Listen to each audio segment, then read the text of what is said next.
Welcome to the In Search of More podcast. I am your host, Eli Nash. Join me weekly on my quest for more from myself and more from this world. We'll see you on the other side. Welcome, Rivkah Slonim. Thank you for having me. Okay, Rivkah. Rebbe Slonim. Nah, skip the Rebbe part. I don't like that at all. Okay, even on the book you write Rivkah Slonim. Rivki. Okay. So you're the author of Holy Intimacy. I'm the co-author together with Sarah Morozov. Yeah, okay. Well, when my sister, Rachi Yunik, she lives in Parkland, Florida. She's involved with Bnei Elam, and she's an avid listener of my podcast, or so she says. And a number of months ago, said you have to get Rivkah Slonim on the podcast. And maybe she told me at the time why. I don't remember exactly, but I trusted it. I followed it. So we spoke months ago. I guess you were in Orlando for something recently and made the trip. And I called. Here I is. Here you are. And I called her just before the podcast. I said, "What was the thought?" Because I told her it says "Saif Ma'isa Machshav Tchila," right? The end result comes from the original intention. So being that she had the original intention, so she said that she very much appreciated the way you spoke about conversations around sexuality itself, conversations adjacent to sexuality, and she thought it would be a good idea to have you on the podcast because I talk about some of those topics as well. So thank you. Thank you for coming. Okay, so maybe we'll start with your background a little bit, the way you were raised. I understand your Chabad shluchah today, and then we'll go from there. Okay, I was born and raised in Crown Heights. Beautiful. But at this point, I could actually say I grew up in Binghamton. I've had the zchus of being the Rebbe shluchah at Binghamton University for 40 years now, and it's been quite the experience. A lot of growth. I don't know. I had a really privileged, wonderful childhood and coming of age. My children laugh when I say that I grew up in the golden age of Lubavitch.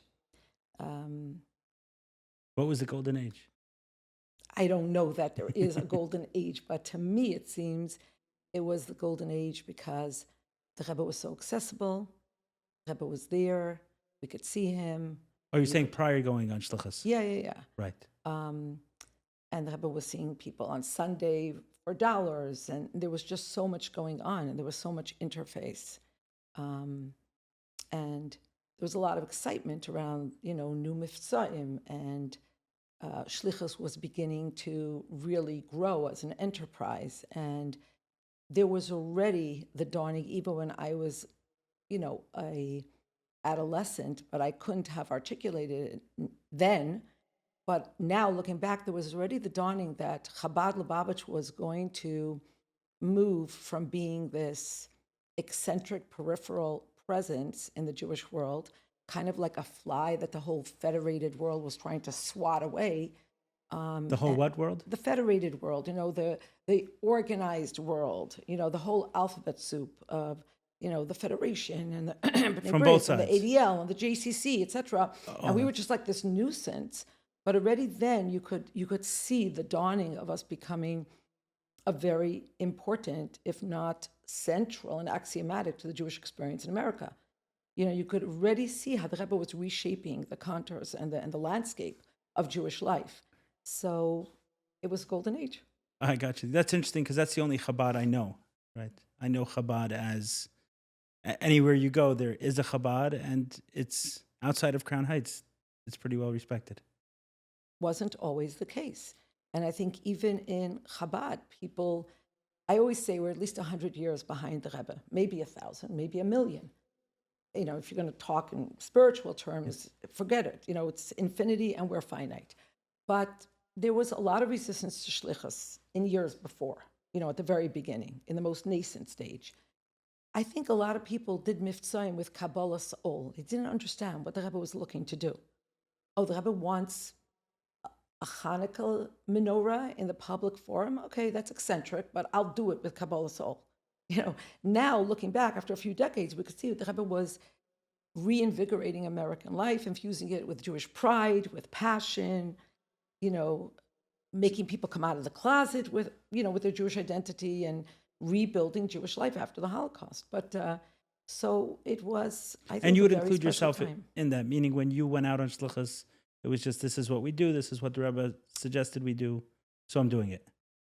Yeah, I don't think we could have ever foreseen what this was going to grow into, both just locally in our own town and being part of a network that is so august. And I mean, the numbers are crazy. It's like the Pew, study reports that something like 37% of American Jewry is connected to Chabad in some way. That's a pretty Yeah, it's crazy pretty number. incredible. Do you have a sense now whether the Rebbe was more focused on saving Chabad or saving the world with his move towards shlichus? I think the Rebbe is atzmos. It's yechida. And in atzmos, in yechida, it's everything at the same time. So just in case there's some listeners who are not Okay. totally comfortable with that language. Okay. I appreciate that very much. So in Hasidic jargon or Hasidic terminology, there are all these different stratified, variated levels of godliness and the degree to which godliness is revealed. Okay, so you have like infinity, you have this space where there's nothing but the endless light of God. And how does that become a physical world that we're living in? And you have all of these levels. But above everything is something called atzmut, essence. And essence is indivisible. Or another way of saying this is that everything about how the Rebbe operated, everything about atzmos is holographic, which means, if you have a hologram, let's say the picture is a rose, and you cut it in four, you're not going to get 4 quarters of a rose. You're going to get 4 perfectly full roses, just smaller. And then if you cut it again, the same thing will happen. So you're asking a very profound question. Was it about Lubavitch or was it about the world? But I think in the Rebbe's Torah, in the Rebbe's view, in that place called essence, in that highest level of the soul called Yechida, you can't divide it. It's everything. So when you're on Shlichus, allegedly it's about you bringing Jewish information and Jewish life and making it accessible and relevant to other people, but actually you're the one learning the most. So it's feeding you and nourishing you, arguably even more than it is somebody else. So, but it's happening simultaneously. Right, not even arguably, definitely. It's happening simultaneously because, for the longest time, people believed that the best way to study something is to cut it up in parts. Cut up the frog, cut up the cat, cut the atom, look at the subatomic particles and so on and so forth, cut it small and smaller. And then you're going to find out more information. And what the Rebbe did was come and say, there are some things that you learn most about, not by dividing them, but by looking at them in a unified way. And, they say physicists have been working on this, what they call unified field theory. And the one sticking point is gravity. That doesn't fit into it. A physicist can now see how everything is connected to everything. Every beating heart is connected to every salmon that's swimming, is connected to every cucumber that's growing, and so on. The one sticking point is gravity. How do you fit that in? And I don't know anything about science. I just have an infatuation with trying to learn what I can about it. And I love seeing how you can see Hasidic ideas in science or in physics or wherever. And I keep thinking, maybe they can't find the unified field because they're looking at gravity, which pulls things down. And the Rebbe find the unified field because he was pulling everything and everybody up simultaneously. So to him, it wasn't about, I'm going to talk to men. He was talking to men and women. I'm going to talk to older people. No, he was talking to children. He was interacting with tiny tots and people in their 90s. He was speaking pshat, the simple level of understanding Torah, And he was showing you how in Rashi's commentary, which is allegedly the most simple commentary and the most basic, you could find the deepest esoteric secrets. Right. In other words, it's all part of one thing. Okay, I hear that. And so maybe that was, I forgive me for a long-winded answer to your question of what was he trying to do. Far be it from me to second guess or even first guess what he was trying to do. But the way I see it today, it was gam v'gam. It wasn't this or that. It was always everything. Right. The reason I ask, maybe there's a different way to ask a question, is if you take, I guess, the way Hasidic culture was for hundreds of years was to stay somewhat secluded. Even Lubavitch itself, the town, was this little tiny secluded oasis, right, middle of wherever it was, Russia, Ukraine. And at some point in time, I guess starting with the Frierdiker Rebbe and then eventually the Rebbe, was to move, to push beyond those boundaries. And that could have been looked at as we're willing to sacrifice ourselves for the benefit of others. But there is some sacrifice to pay. Very similar to what it says, I think in Shulchan Aruch it says that it talks about a chassid, someone who's a pious person, burns their nails even though there's a sacrifice they pay, but in order to benefit others. So in some ways, this move of sending people out on shlichus could be viewed as a sacrifice in order to benefit others. There's no question. There's a lot of sacrifice involved in it. I mean, I'll just tell you, any shliach you talk to, any shlucha, with exception of those who are now in places where they have chinuch, they have Jewish education, where they have easy access to a mikvah, the basics of Jewish life.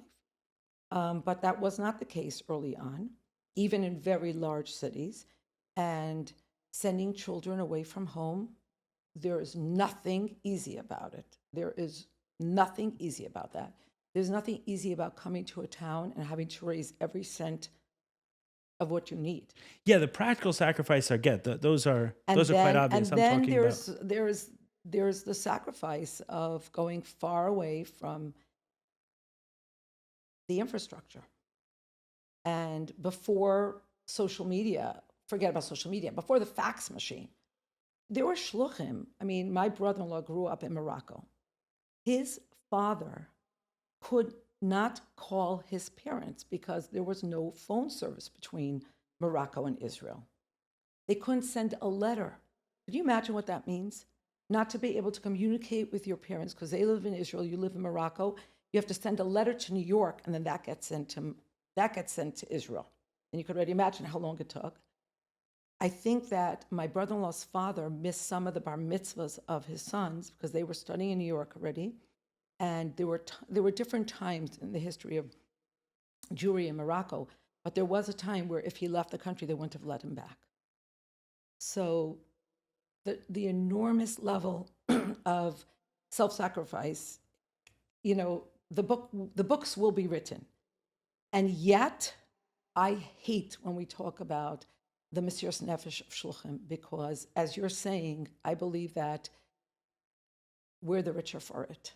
And any Mesiras Nefesh that we have is eclipsed by the schos.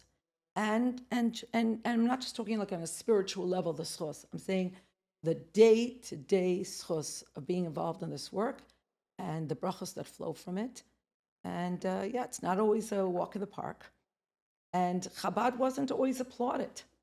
I remember that shortly after we moved into the home we live in now, which was going to serve as the Chabad house in our home. And there were people in the community who made, donations towards it. And at the time, everybody was in an uproar about something that the Rebbe said. And it was like, we walked into the JCC one day and everybody was looking at us like, when are you leaving? Do you remember what it was he said? What was the contention over? There was something that was said and it rankled, the whole federated world. And they were up in arms. So, now... Do you not remember what he said, or you don't want to say? I will tell you, it was about Mihi Yehudi, but I don't know who listens to this, so... Anyway. It's okay. We want to be authentic, but... Yeah, I think it's an So it important wasn't conversation. always Okay. easy. It wasn't always like, oh, Chabad, thank you. Like when we came to town, people were like, who are you? What are you doing here? And when are you leaving? You know, like you're this foreign object. You're planting yourself in our midst. You know, it came later, communities asking, please, we need Chabad, you know, or rabbis of other denominations saying, oh, well, everybody has a Chabad rabbi, a Rebbetzin. Right. You I'm know, curious about that because today the Rebbe not only is not a controversial figure, he's one who can settle a controversy in the sense that, oh, the Rebbe says X, Y, and Z. And says, oh, he says that, so I'll respect it. And I don't only mean in Chabad circles, he's respected well, I think across the board. I'm true curious. greatness is really hard for pedestrians to recognize. And sometimes it takes the remove of many decades. And I think we're just beginning to see an appreciation. I mean, there's something now called Project Likutei Sichos. I'm familiar And with all it. of a sudden, people are learning the Sichos Rebbe, and they're like, OMG, like this was right in front of our nose, and we did not realize. You know, and I think the Rebbe used to talk and I'm talk. one of those, by the way. So am I. Okay. And it's absolutely addictive. Once you start learning the Rebbe's Sichos, it's like, how can you live without this? The perspective is mind altering. It's paradigm shifting on every page. And I love when people, you know, in other denominations talk about, you know, we don't agree with Chabad, of course, but, you know, it'd be great to take a page out of their playbook because they're mad successful. And in my head, I'm like, it's in the public domain. It's called Likutei Sichos. Like, we don't have any other manual. So I have a question about how the Rebbe dealt with controversy. Do you remember going back to the 70s or before when there was... I'm no expert on this topic, but it would seem to me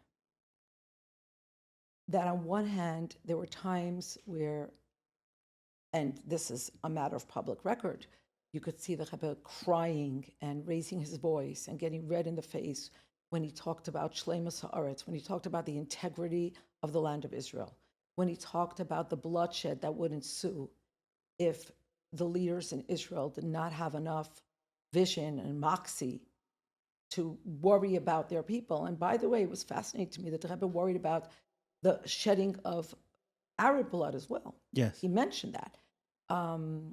He was very concerned about the integrity of the Jewish people, you know, and the issue of who is a Jew. So there were times where the Rebbe vociferously, you know, articulated in most steadfast manner what his view was. And at the same time, you could see how the Rebbe made an effort to focus on ways in which we could coalesce, more than coalesce, we could work in symbiotic fashion with all kinds of people. Like there's this famous story, and I don't remember all the details, so I hope I'm giving you know you the basic details. But it's Rabbi Shmuel Lu, who's well-known chassid in the UK, in London. And at one point he had a one-on-one audience with the Rebbe. And if my memory serves me, there was a public figure who did not speak in most respectful manner about something that the Rebbe wanted.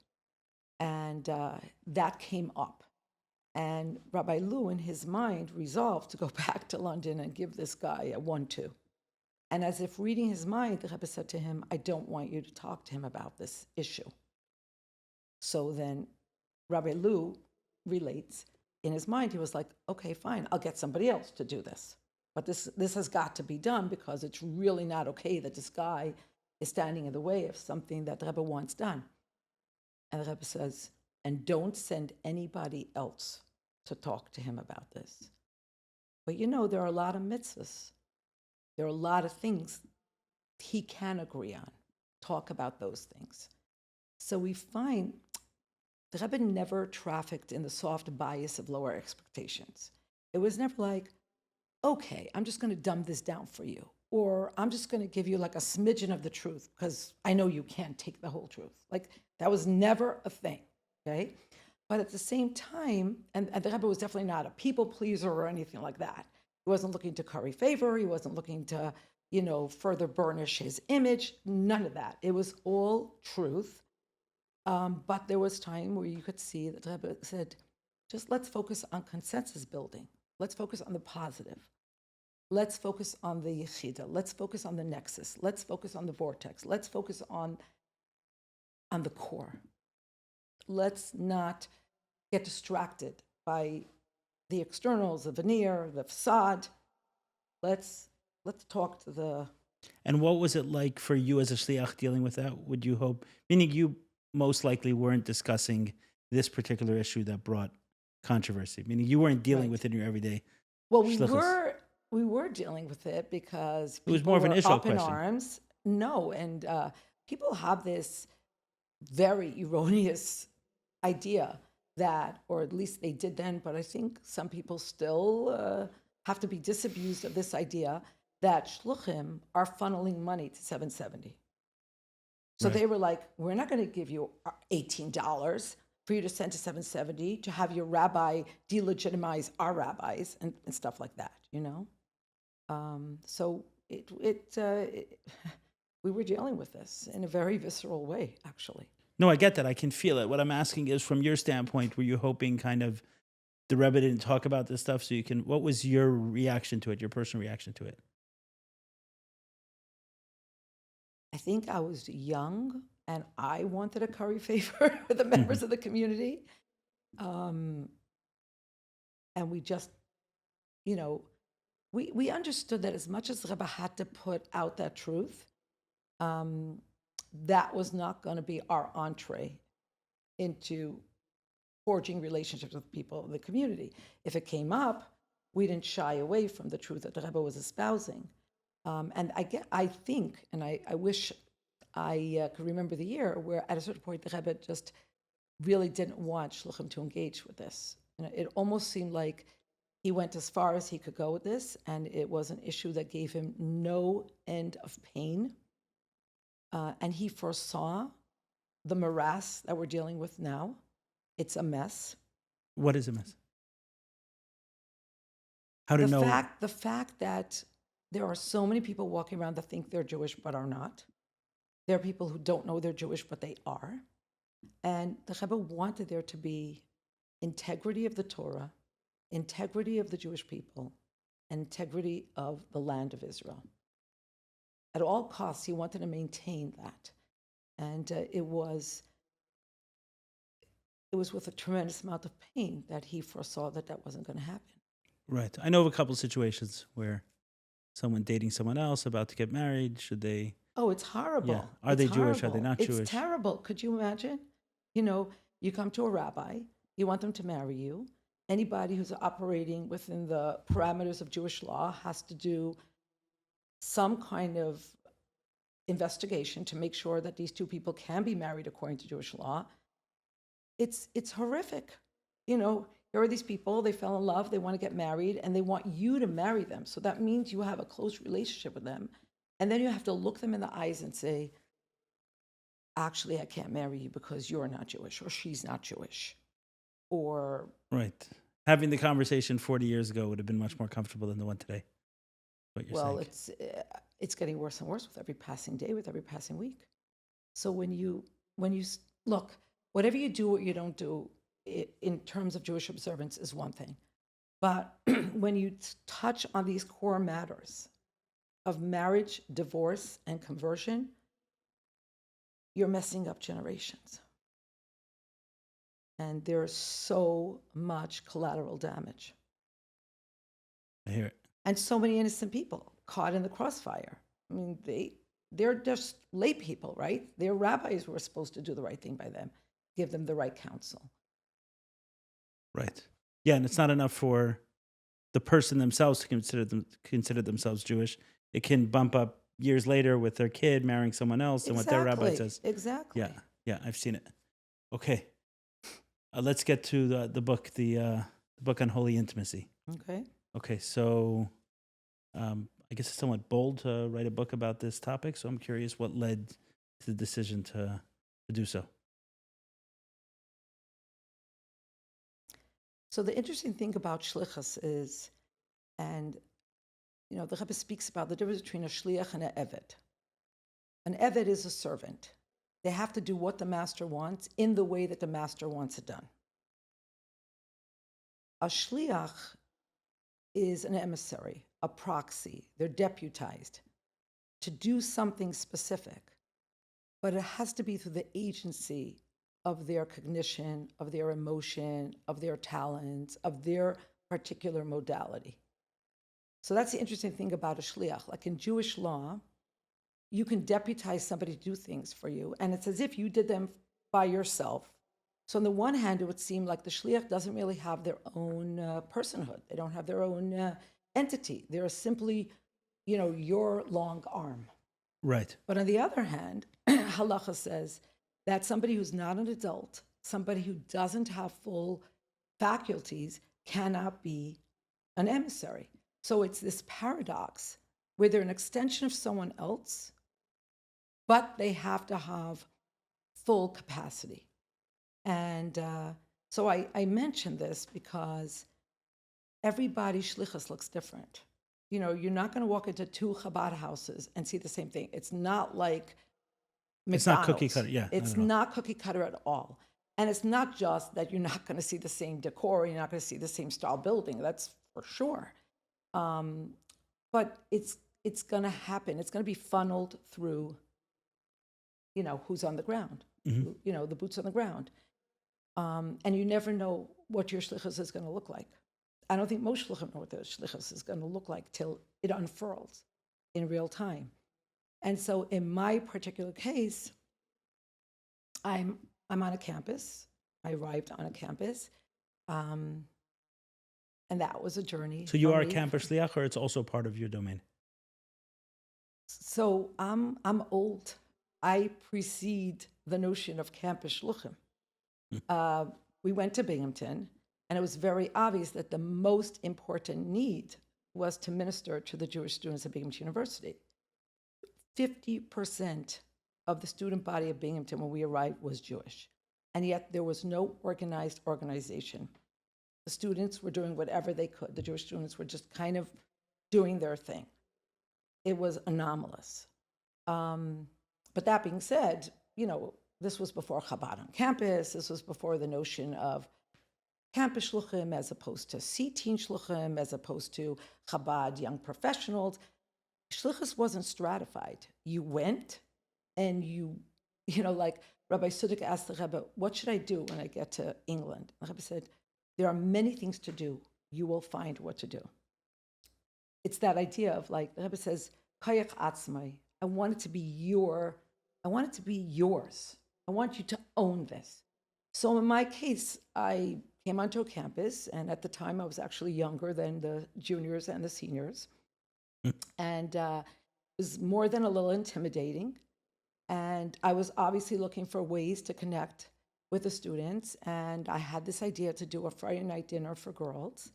I was thinking, okay, what do college kids want to talk about? What's going to bring them? And I was like, okay, we're going to talk about love, sex, and marriage the Jewish way. And, started reading and writing what I'm going to talk about. And one thing led to another, and I started speaking publicly on the subject. And that led to the publication of my first book, Total Immersion. And if I look back, I think that actually planted the seeds for what would happen 3.5 decades later with Holy Intimacy. And what I mean by that is that at a certain point, I realized that there were books on the subject of Taras HaMishpacha, family purity, the rubric of laws that govern sexual intimacy between a married couple. But they were books that contained the laws. Most of the time written by men for women, which is never a good fit. And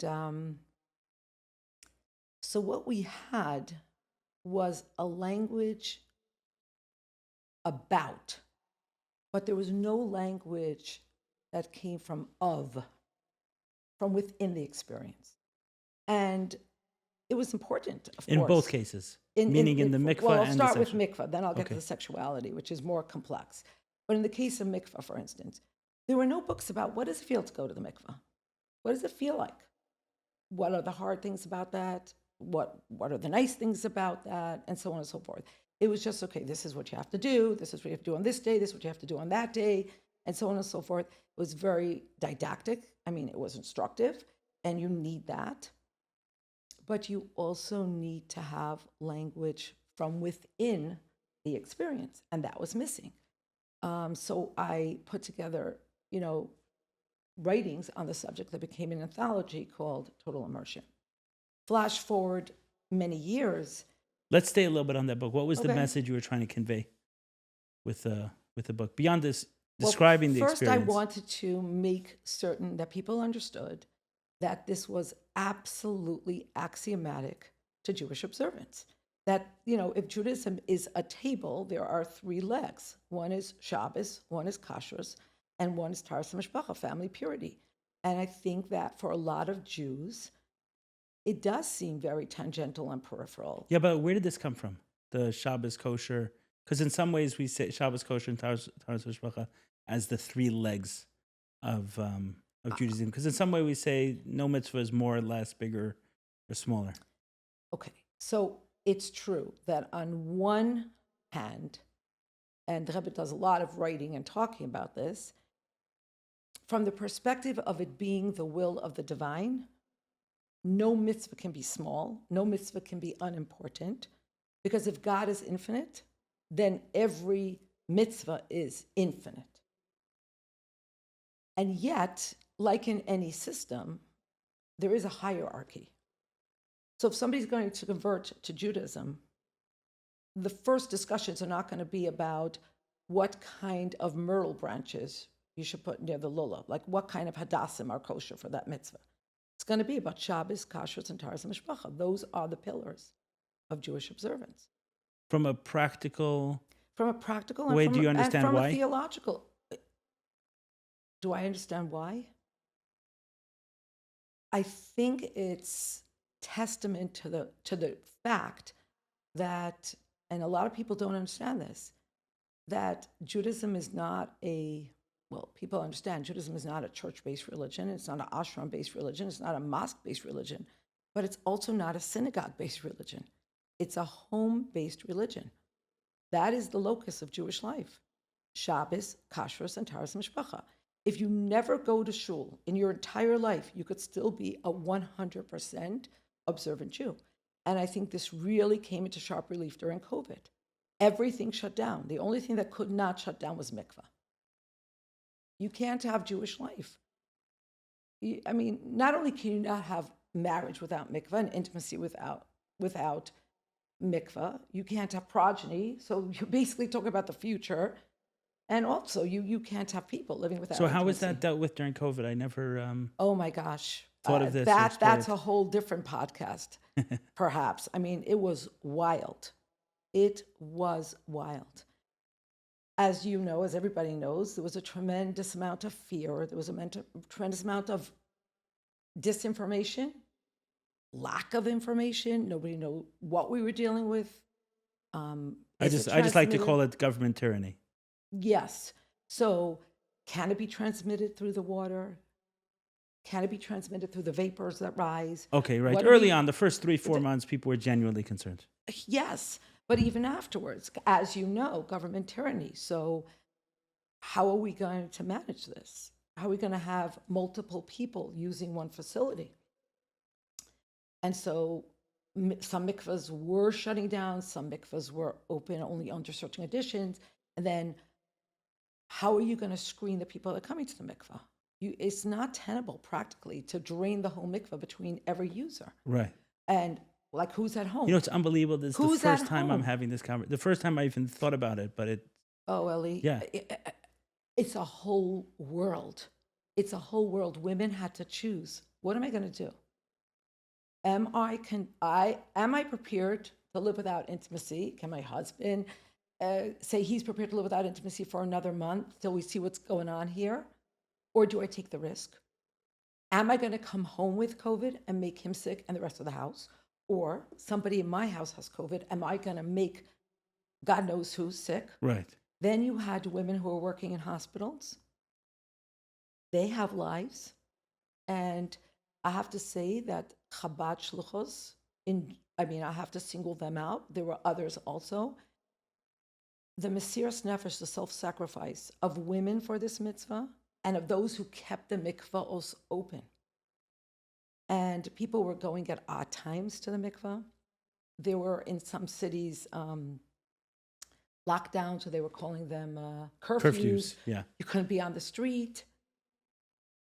So the mikvahs were open during the day to accommodate that. You also couldn't have more than one person in the mikvah at the same time. Every single municipality had its own laws. So you had to deal with the government laws. You had to deal with the medical lack of consensus and information. Mm-hmm. You had to deal with the visceral fear and all the emotions surrounding it. You had to decide, were you going to just link your contraceptive packs, just go on contraceptives for the duration of this virus or until we know what's what?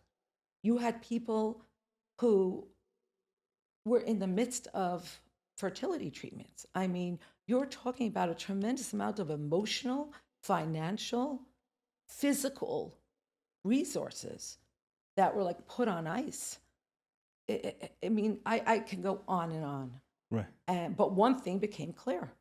You could cut down, you could shut down schools, you could shut down centers, you could shut down camps, you could shut down everything else, the entire infrastructure, but not mikvah.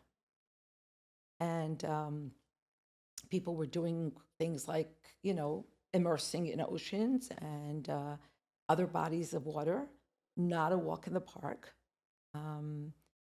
People didn't realize you have to worry about the strength of the tide. There were some near terrible mishaps. People with comorbidities traveling 4, 5, 6 hours to a mikveh that would be safest for them to use. A lot of stuff. The encyclopedia of stories will yet be written. Okay, you're right. It's its own podcast. So I like the point you were making before that Judaism, unlike other religions, are a home-based religion. Right. Therefore, Shabbos, kosher, and mikvah. Yeah, so that's just to take us back to. We were talking about the book, the total immersion, right. what the essential message was. So I think when you talk about, so it was a less complex project, okay? It was about finding people who could write essays that spoke to the theology and the philosophy and the mysticism of the experience of mikvah. Then I wanted people to just speak in their voice about what the experience was like. And then I collected stories, that spanned the ages. Okay. So flash forward to holy intimacy. I think, again, the chiddush, the novelty of the book, is realizing that there's this tension when it comes to matters of sexuality. Because if you talk with the about verbiage, it's sterile. But if you talk from within the experience, so it can become very raw and sultry and sometimes unstable. And I think what we try to do... What do you mean by the word unstable? You know what it's like? It's like the mystical idea of the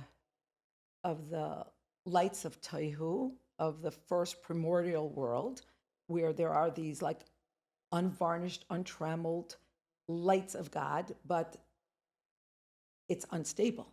It's chaotic. It's raw energy, but it's chaotic. And then you have Tikkun, where things are organized, but you always want the raw energy from Tohu to infuse that. So I think we tried to create a book that could bridge the two worlds, that could bridge the about and the of, that could speak from within the experience, but in a way that was still anchored to the about. It's like, if intimacy is the rock of Gibraltar, it's the gem of gems, it needs the right setting. Or to use a different metaphor, like a pregnancy is the most miraculous and amazing thing in life. But if it lodges itself in the wrong place, God forbid, an ectopic pregnancy, it could be the end of your life. It could be the end of your life. So it needs the proper context. It needs the proper setting. And that's what we try to provide in this book. So it's kind of a zigzag between deep ideas from Hasidism and mysticism. And then maybe the next sentence or paragraph, we're talking about the visceral realities. Who is your audience for this book? Is it the college student? Is it the very, Chabad? very interesting question. It's not the secular college student, but we would like to believe that anybody adjacent to Orthodox life can gain from it, which is why there's, the terms are all translated. We use the Sephardic rather than the Ashkenazic pronunciation to make it easier for people who are not in the Haredi world. And we've had very interesting feedback. So we're getting feedback from modern Orthodox people, and we're getting feedback from Hasidic people, and or ultra-Orthodox people who are not Hasidic, and everybody in between. And I'm not saying it's a book for everyone. I think that there are people who are good without it. But there are a lot of people who consistently say to me or to Sarah Mirazov, that is, this is the book I needed 40 years ago, or 30 years ago, or 50 years ago. We have women in their 70s coming over with tears saying, thank you.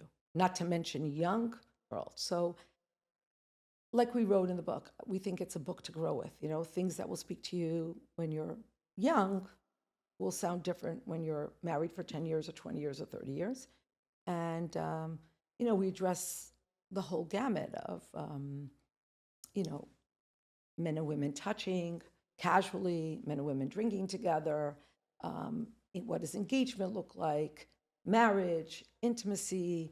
The first part of the book is our work, and the second part of the book contains essays from various practitioners, everything from sexual dysfunction to infertility to domestic violence to a whole bunch of other issues that are adjacent to married life.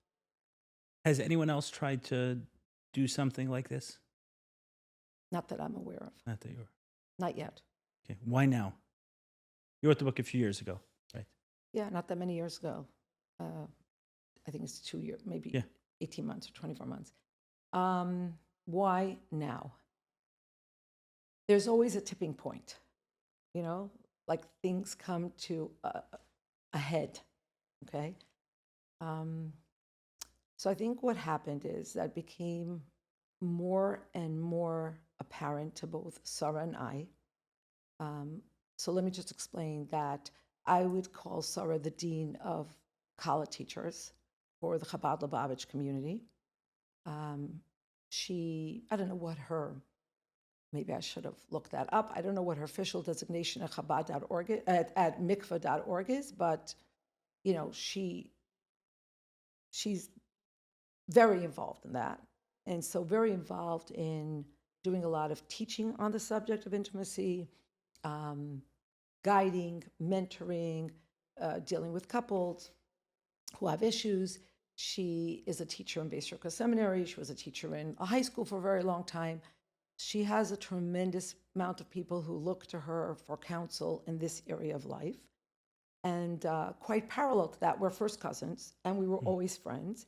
And we would kind of call each other like, hey, we're kind of in the same field, because I started doing more and more speaking on the areas of mikvah and intimacy. And when you're speaking, to secular who's your audience? Audiences, mostly To secular audiences and non-Chabad Orthodox audiences. But I mostly was not talking to Chabad people, or I would say Haredi people, okay? And I'm doing all this work with my kids on campus. That's my first love. That's my shlichus. And at a certain point, I started teaching a Hilchot Nida class for 8 weeks every semester. So I became more and more entrenched in this. And a couple of years ago, we were talking and we were like, that's amazing that you're getting the same questions that I'm getting. People are really looking for answers. Can you give an example of a few of these questions? Questions about position and intimacy, what you can or can't do in the bedroom, female masturbation, and things like that, okay? So I'm getting questions from people who are not, like they're blocking their number and they're not telling me who they are, but they clearly need an answer. And then, of course, college kids are always curious about this stuff, right? So I'm answering these questions in my sleep already. And she's getting these questions. And then, so you're noticing those questions are coming both from less orthodox they're Jews? ubiquitous. They're universal. They're human. It's the quest of the human to understand more. So maybe for the from person, it's coming from the about place. And, maybe for others, it's coming from the of place. Like, tell me, like, what do Orthodox people do in the bedroom? Right. Like, what are you allowed to do? Can you do? Et cetera, et cetera. And then there was a series of I think it's called Facebook Lives. And people were pontificating on the subject. And a lot of people were very exercised about things that were being said. And they were like, this is terrible. And people are talking about this. Facebook Lives by you, by others? No, by others. Yes. And it's like this whole thing is unraveling. I think the way social media works and the democratization of information feed was like a rude awakening to people. Like, who gave them permission to talk about this? And we think this is communist Russia, like anybody with a microphone, right here, right now, becomes becomes an authority. So the question of like mi samcha la'ish, and what are you talking about? And who said that you can do that? And I think Sarah said to me, Rivkah, you have to do something you have to do a Facebook Live. And I was like, I never met Facebook. I'm not on social media. It's not really my thing. But I said to her, I don't know where this came from. I said to her, if you do it with me, we'll write something. And once we articulated it, it became like a feverish burning need. And it just became bigger and bigger because we realized we have to address this. No, we have to also address that. We also have to address that. So the project grew and grew, and a lot of soul searching, a lot of sitting over terminology. Should we say it this way? Should we say it that way? Should we have to present the full gamut. We are, after all, Lubavitcher women. There are certain standards. There's a certain way to live life as a chassid. At the same time, we want this to be a book that can speak to the widest audience, because we firmly believe that even if you're not going to keep all of what are called hanhagas, you're not going to keep all of the customs, but the heart and soul of the information is so rich. And I really believe it's what everybody's looking for. So we wanted to make it accessible. And, it's not one size fits all when it comes to intimacy. And there are so many variables.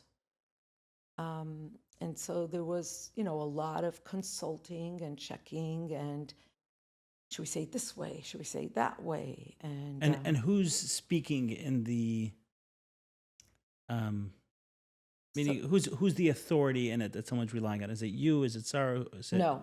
Is it the Rebbe? Is it Chabad rabbi? Everything is annotated. Everything has a footnote, precisely for this reason. Because who are we, after all?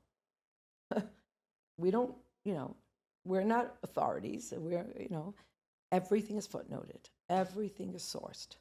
It's sourced in the Shulchan Aruch. It's sourced in mystical texts. It's sourced in Chumash, in Gemara, in Midrash. It's sourced in letters from the Rebbe. I mean, it's... How does one embark on a project like this? It sounds... It helps if you're a little bit crazy.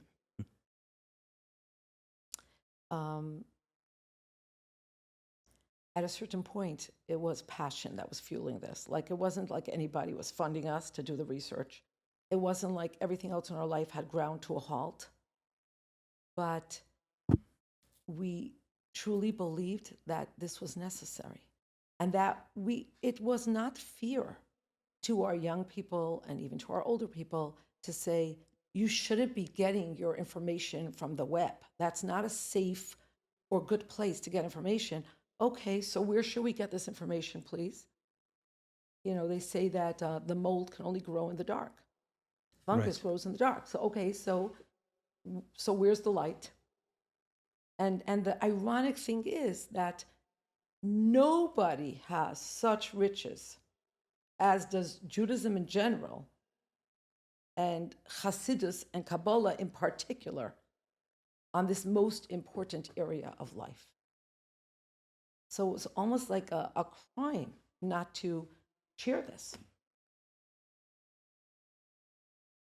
So if it is a crime not to share it, how do you understand why it wasn't shared and wasn't done for so long? Okay, so that's a very important question. You know, it says that everybody knows why the bride and groom go into the bridal chamber. And nobody talks about it. Because there are things, shahashtika yafa lahen. Silence behooves those things. In other words, there are things in life that are too precious almost to articulate. They defy or they transcend constriction in words. But I think it's a case of eis la'asais la'Hashem efer teresecha. I think it's a case of things that sometimes had to shift in order, and that were different from what was done in previous generations, precisely because you had to uphold the Torah. So maybe in other times, this was not necessary. We can discuss that, but it certainly has become necessary now. And the first page in our book is an extraction from a sikha that the Rebbe spoke about how important it is to speak about Taras Mishpacha and to speak about these matters to young people. And the Rebbe says, you're afraid that you're going to teach them things they don't already know? They know more than you. But what they need is to learn these things in the proper way. And like many other things, the Rebbe said it, and people weren't comfortable with it yet, or they didn't understand. He was 100 years ahead, as he said. At least, maybe a million light years, that's for sure. So we're not negating chas v'chalila, the value of modesty. We're not negating... I just want to make sure we're not compromising the sound, so... What do you want me to do? Yeah, a little closer, perfect. Okay. We understand that. We cherish that. We honor that. We're not rabble-rousers. We weren't looking to buck the system. But we saw that this was absolutely necessary, imperative. Was there a lot of criticism of your book? The interesting thing is a lot less than was anticipated. Because I think that more and more people are like, yeah, this is necessary. Maybe it's sad that it's necessary. Maybe it's unfortunate that it's necessary, but it's necessary. So why do you feel it was necessary? What changed? I understand certain things came to a head. I'm also thinking about myself as I'm asking you these questions because, I mean, obviously we come from very different worlds. Now, maybe yes, we come from the same place, but I'm saying hood. 5 years ago, 6 years ago, when I began speaking about porn addiction, I wasn't in the same world as a Rebbe shlucha. Mm-hmm. I saw a lot of people struggling with addiction, and I thought that sharing my story could help. But I wrestled with. So I'm going to push back at that. So, I mean, I'm not in a position to crown anybody a shliach or a shlucha, But that's a shlichus. That's a shlichus to help people. Sure, It's a right. very brave and courageous shlichus. Sure. I mean, like you said earlier in the discussion, you said that sometimes people find out years later what their shlichus is or what was going on. So I didn't see it in that way necessarily at the time, but I I did. understand. I did call a rabbi. I called it not a rabbi, Rav. I called a Rav before I did my TED talk, and I mean, maybe it was a little coy what I did. Not that I've been so. At that point in time, I wasn't careful with much. Right now, we're still working on each one of the domains that you mentioned in our home. But when I say working on it, meaning in a We're all working on the project. Right, exactly. Nobody has arrived. Yes, we're working on it. But what I did was I told him that I plan to do a TED talk, and I'm scheduled to do a TED talk on porn addiction, and I just heard recently that Jews don't confess in public. Right? That we don't confess our sins in public. It's not the Jewish way, and in fact, we're not permitted to. Ah, the days of the mic drop. Almost seems like ancient history today. Right, but this is right. Right. I guess that's where the idea got planted in my head from the mic drop. Yeah, I heard some of the criticism, and I said, "Here, I'm going to do this TED talk. I'm scheduled." And I called the Rav and I said, "I'm kind of doing it, so I'd like to get your okay." So he said, "I hear your question. Let me get back to you." So a few days later, he called me back and he said, "It's okay to do as long as you're doing it to help people, but if possible, it may be best to say that. I say that you're doing it to help people." So I thought a little bit and I said, "You know what? I'll make that my speech." And that was the speech was that we help others by sharing our story. And then kudos to that, Rav, and kudos to you. Okay, so thank you. He actually, I've gone to him many times since. I feel like he has a very good approach. I won't drop his number because I still want to be able to reach him.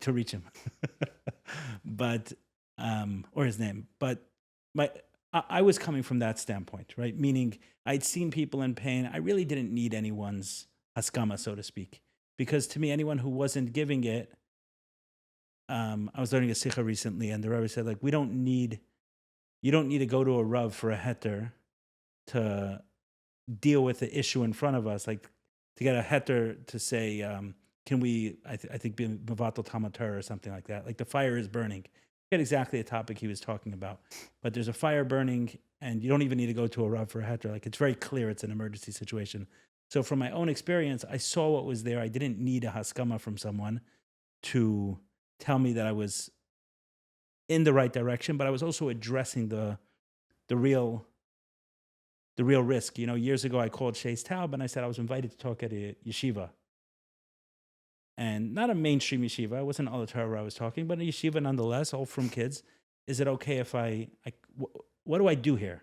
And he said actually exactly what you shared. He said, "Don't worry, Eli, you're not introducing anything to anyone. Speak freely. If the yeshiva is inviting you, like if it's that kind of yeshiva, speak freely." So my point is that I understood that I was coming to address a certain issue. I still wrestle with the topic. I'm wondering from your side, I'm trying to understand more clearly what was the fire that was so clearly burning. I mean, someone calls you and says, "I wish I had this book when I was 40 years ago." Okay. And because they didn't, what were the ramifications? What was the fallout?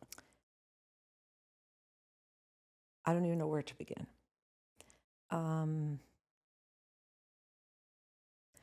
First of all, it's not like our book can give anybody the solution.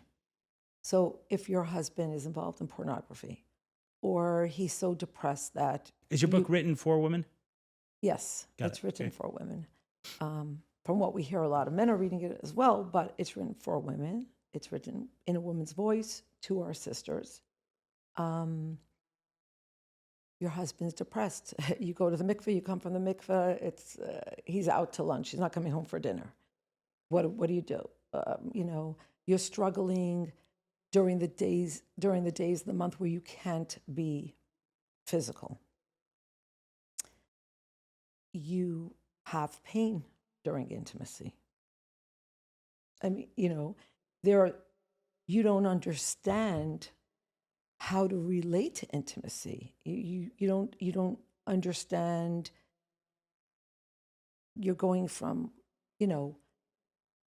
maybe you're very innocent, and you're going from not having had any contact almost, and now, is this good? Is this bad? My husband wants this. Is that okay? Is that not okay? Is he an animal? Or is, Right. Even the whole idea of understanding that what a gift this is from Hashem, and that there's nothing shameful about it, that it's beautiful, that it has to be celebrated, that a woman is a creation that has an aspect of her anatomy that was created for nothing but sexual pleasure. Then you have the opposite. You have women who are struggling with all kinds of experiences they've had. And they're trying to shed the shame of those experiences and just lean into what wholesome, holy Meaning sexuality previous feels. experiences, Right, let's previous say with someone experiences. else, and then Yeah. Like, is this still for me, or am I damaged goods?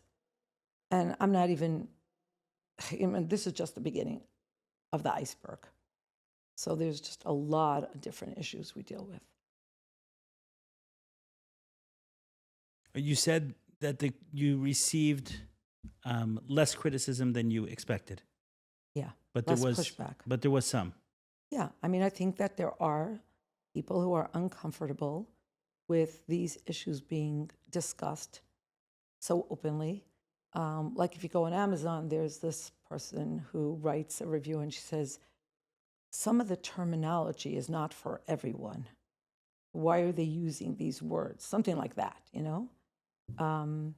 Which So- terminology? The Kabbalah terminology or the No, sexual terminology? the sexual terminology. And again, it's not sexual terminology, it's human life. And in our preface, we actually have a note on the terminology that we use.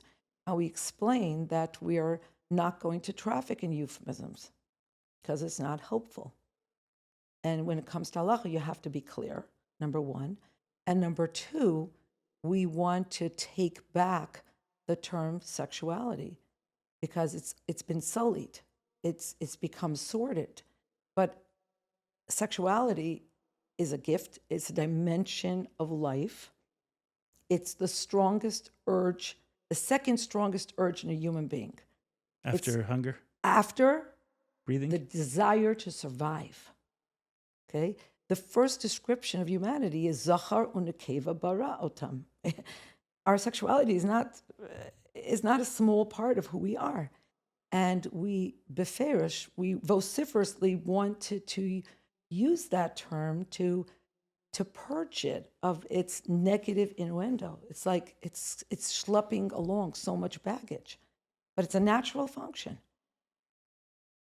So we didn't want to, say this is a book about having sex, because it's not about having sex. It's a book about sexual intimacy. And intimacy is from that Latin term intimus, meaning innermost. So the whole book is really about the heart and soul. What is this really about? What sexuality is really about? Yeah, of course there is the physical dimension. And how would you explain that? What is the gift that Hashem gave us through sexuality in your estimation?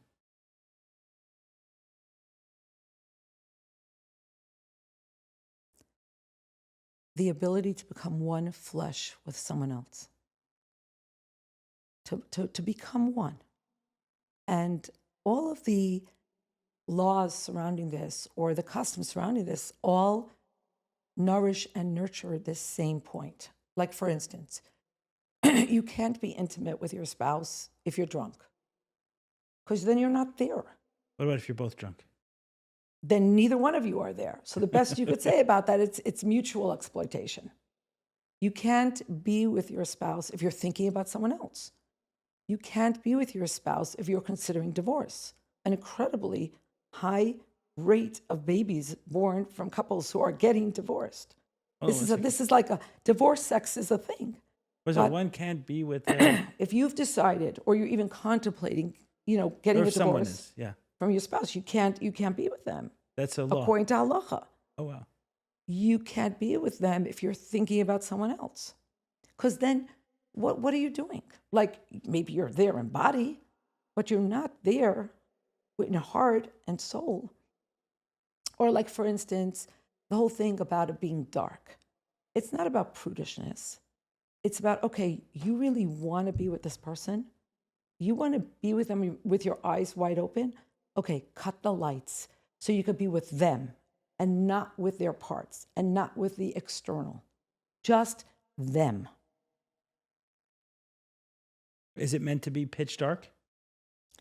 I don't want to get into the nitty gritty here. I'm just wondering. But halacha does talk about it being dark. And if you're going to be intimate during the day, that at the very least, it should be in a more tzniistic way, covered and, etc. Understood. But that the point, so I don't want to, Right. like, I don't want to get into the about, but I do want to make a certain point. The about is tethered to the of, and the of, what the heart and soul is about, can't be achieved without the about. And that's in general in Right. Judaism. Sometimes you have the opposite, where you have the about but not the of. Exactly. And so they're inextricably bound. And I think that sometimes people get lost in one or the other. And sometimes things start out in the right way. In other words, tznius, modesty, very, very important Jewish value.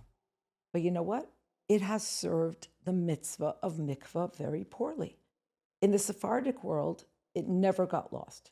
Even amongst moderately observant people, let's say they're just traditional, mikvah didn't get lost for the Sephardim. You know why? Because they talked about it. They talked about it. Daughters went with mothers, women went together. Oh, tonight I'm going to the mikvah. Oh, you're going to the mikvah, we'll go together. But in the Ashkenazic world, it was shrouded in secrecy.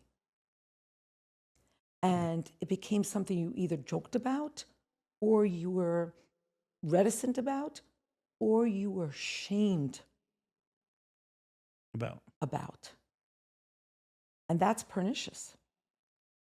And so how much more so, on steroids, we get this when it comes to intimacy. Okay, so in a lot of ways, your book, it's not necessarily a how-to guide or even a halachic guide.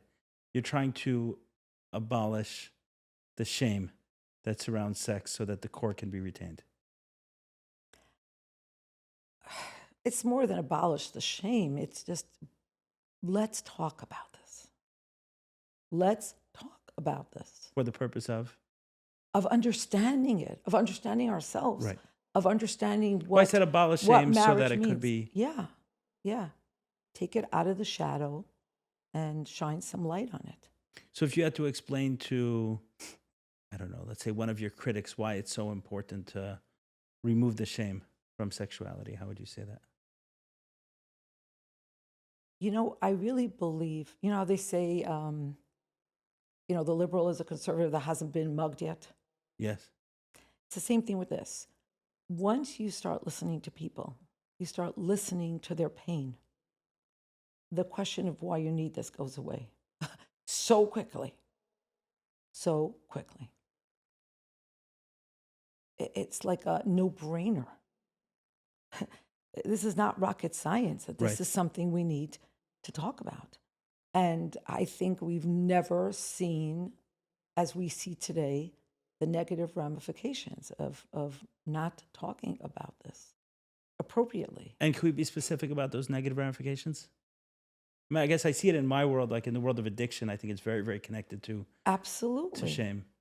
Is that common? Actually, I did a podcast earlier this week with Leah Robashkin, and the reason I had her on the podcast previously, the reason I brought her back was because some of the men I help either through addiction or through Adama, men's retreat that I run with Mayor Collinson, they've decided to be more careful in this area, shared with their wife, which on the one hand is a good day because they're getting better, but on the other hand, it's a bad day because the wife just found out their husband was engaged in extracurricular sexual activities, right? The whole gamut of that. It could be porn and it could be beyond that.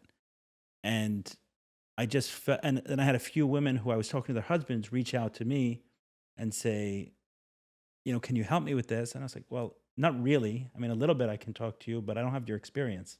Like, there's someone else who would be better suited. And within a short time frame, two women said the same thing to me. And I said, I don't have anyone else to talk to. I can't talk to my sisters. I can't talk to my mother. I can't Right. talk to my friends. I know you already know because my husband's talking to you about it. So you're pretty much like the Safe. no, pretty much the only person too. So I thought it would be useful to have a conversation with Lara Bashkin because her husband has been very vocal about him recovering from sexual addiction. In your world, between you and Sarah Mrazov, were you getting a lot of those kind of requests of women who are finding out about ways in which extracurricular sexual activities on their husband's side, how to deal with it, and what your guidance was to them? I wouldn't say we were getting a lot, but some, but also all kinds of ways in which intimacy was difficult for women, whether for physiological reasons or psychological reasons, emotional reasons, difficulties in the marriage adjacent to this, even just putting things in perspective or context and explaining to women, and especially young women, that there are so many variables. There could be times where your libido is this way, and there could be times where it's different, and it could have to do with times of the month, and it could have to do with medication you're taking, and there could be a host of other factors. Like, this is all important information that a lot of people did not necessarily have. So I started saying earlier that it's not like we feel that this is a panacea to all social ills and we have the perfect answers for people. But the first step is for people to know they're not alone. And there are a lot of other people who are dealing with similar things, and there are resources. And this is why we brought the practitioners into the book, and we list resources that are available and kind of open the door, For people to start talking about it. for people to start talking about it, and for people to know that there are things they can do. They don't have to suffer all their life. Suffer in silence. They don't have to suffer in silence. They don't have to be stoic about this and just decide, like, this is something that's never going to be pleasurable, or this is something that's always going to be painful, or this is something I'm just going to do while I grit my teeth. How tragic is that? Right. Why should people live like that? Yeah. So how about the other risk, meaning the risk of you're writing a book with halacha, with rules, with laws, with limitations and structures that could contribute to someone's shame? Meaning if someone, let's say, has sexual shame about, I don't know, thinking about someone else while in intimacy, and suddenly they see that that's wrong. Like here's a clear law that says otherwise, but for whatever reason they're unable to get this thought out of their head. Then what about the risk of your book adding to someone's shame? That's a very important question. That's a very astute question. We go out of our way to talk about how none of us are perfect, that we're all learning constantly, that this is not a one-size-fits-all. Speak to your mashpia, speak to a rav. We say speak to a mentor mashpia very, very often because, this is something where you really need to get your shoe fitted perfectly, if there's such a thing. We also address this idea of, okay, so if I went places where I shouldn't have gone, what now? And the Rebbe has this unbelievable sikha where he talks about not only can there be the yisr na'ar miteicha cheshech, that it's not just that you appreciate light as it's juxtaposed against darkness, but that there's a new and spectacular light that comes out of the darkness. And in this radical treatment, he explains that the trespass, the transgression, the sin, it's part of Hashem's plan. It's not Hashem's desire, but it's part of his kavanah, the ultimate intention.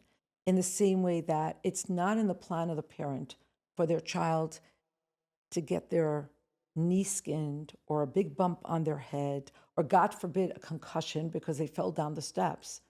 But this is part of a child learning how to toddle and then walk and then go upstairs. Inevitably, invariably, they are going to get hurt. But the only other choice is to keep carrying your child around, or you're going to make them a cripple. So the intention is for your child to grow up independent. But the collateral damage means that they can fall, that they can get hurt. And in the same way, spiritually, ultimately, in every descent lies the seeds of the ascent. In every fall lies the power to rise much higher than before. And it's a radical notion. It's much more than before God created the world, God created tshuva already. That in itself is like an unbelievably beautiful, bolstering thought. But it's much more than that. It's that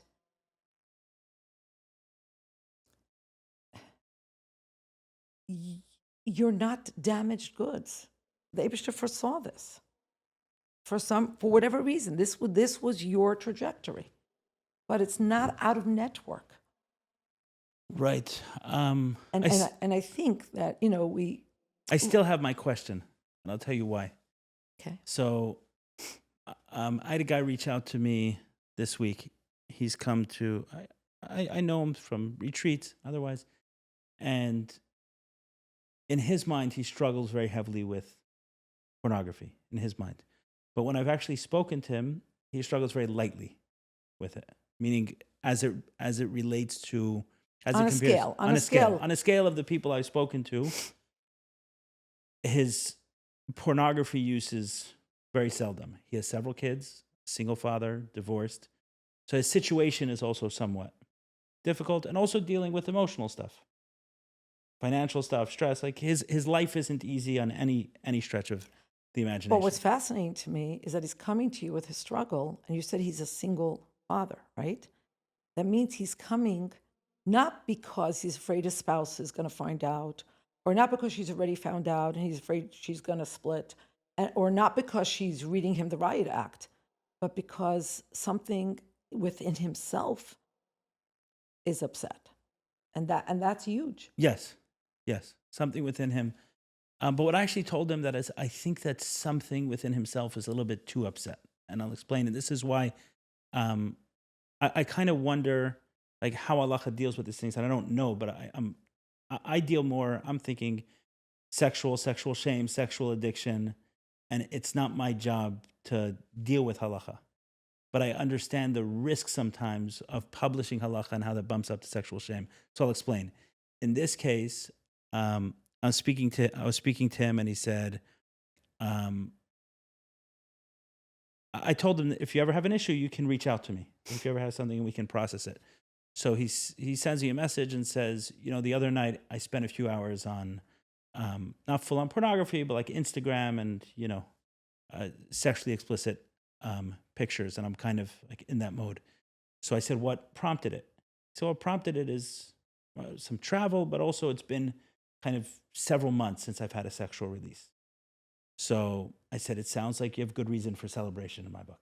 Like in my world, if you've struggled with pornography in the past, like great, you can do better in the future by all means.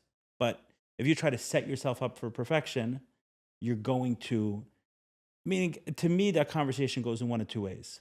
Either he stays in this shame spiral, in the shame, and the next night he's reaching out to me saying it wasn't Instagram, it was actual pornography, and then from there it spirals. Or I give him something a little bit softer and say, I don't think your problem is pornography. You're a human being, and this perfectionism might kill you if you go after it. Not only will it kill you in the perfectionism, it'll kill you sexually. Meaning sexually, you're going to go back to those behaviors. So to me, I think you should make a celebration, and hopefully next time you can go a little bit longer, but perfectionism is unattainable. Now, halacha doesn't, to me, I see this as black and white from recovery from addiction perspective. I always tell people, you want to recover from addiction, you got to learn how to be gentle with yourself. If you can't be gentle with yourself, you can't recover from addiction. And on the one hand, maybe you'll answer, okay, this guy's a recovering addict. And in an addict's world, a doctor gives medication for people that may be poison for others. Maybe that'll be your response. But the other side I'm looking, someone like that, reading a book, like just with clinical halachic approach, clinical halachic terminology, can sometimes throw a heaping load of shame on someone. If they see the terms, and obviously you can't be flexible with it, it's possible even some of what I shared now made you uncomfortable. I always tell my students, the only way to know that something is a bona fide Jewish value is if it's bolstered by and tethered in Jewish law. So if you want to argue that saving the whales is an important Jewish value, then you got to show me the chapter and verse where it tells you male whale, female whale, how many whales during the day, at night, where do you put them, and so on and so forth, okay? One of the most audacious things about Jewish theology is that every philosophical sweeping idea is tethered in the minutiae of the details. God is in the details. You look at the 10 Commandments, it's not what people would think. If you give an entity one shot at speaking to the entire world, what would you say? You would talk about not coveting your friend's donkey? But that's the beauty that Torah is teaching. You can't have these sweeping ideas without having them backed up in a system. So that said, I hear your question, but there's really no way to say, well, we're not going to say this because this could cause somebody shame. Because then what are you saying? You're going to create a new system for them, a new Torah, a new, okay, for you, we're going to say this is okay. For you, not okay. And for who calls those shots and ein l'davar sof, where do you go with that? Can't keep shaving things off.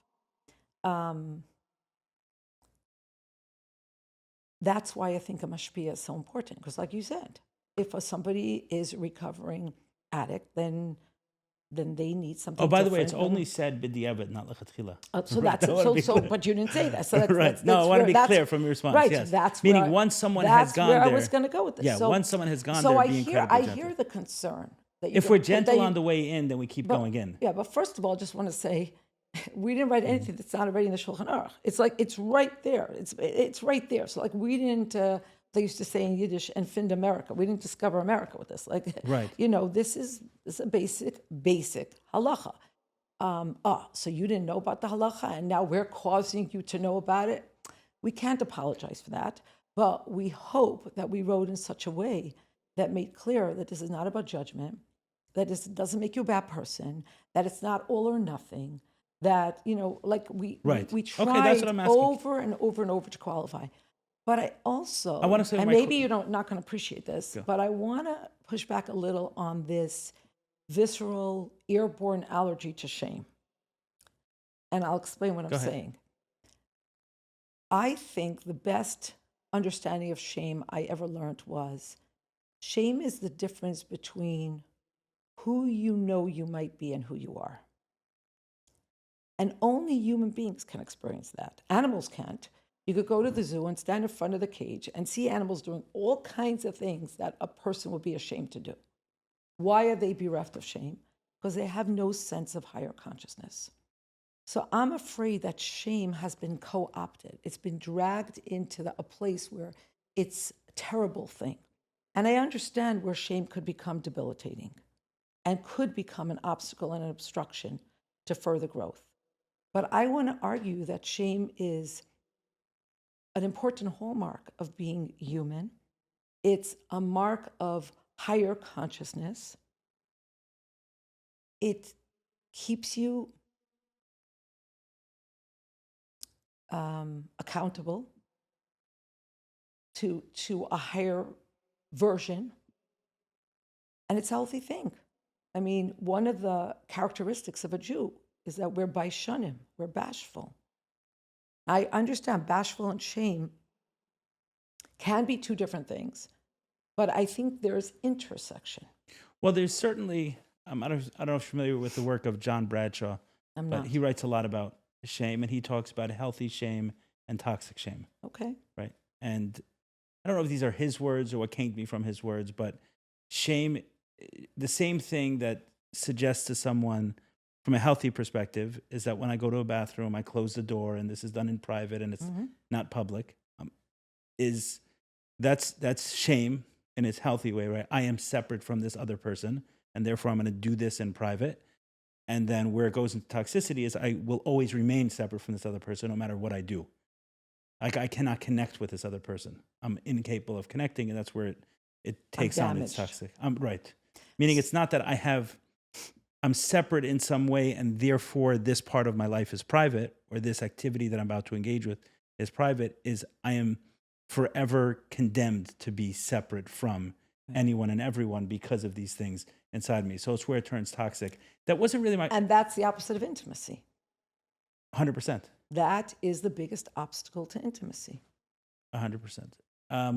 My question was different. My question was being that I wasn't saying that halacha in all cases causes shame. That's not what I'm saying. It could for somebody who has... It could in some situations. I was asking how you thread that needle when part of your goal is saying, I want to talk about shame. And then at the same point in time, you're doing something as putting in halacha. Like to me, halacha is very, it's like very dangerous without a mashpia. It's very dangerous without context. It's very dangerous without everything is dangerous without context, especially sex. And that's what drove us to do the project. Now, I don't even remember if we used the word shame. In other words, we wanted to present teachings that would take away the havamina, that would take away the question.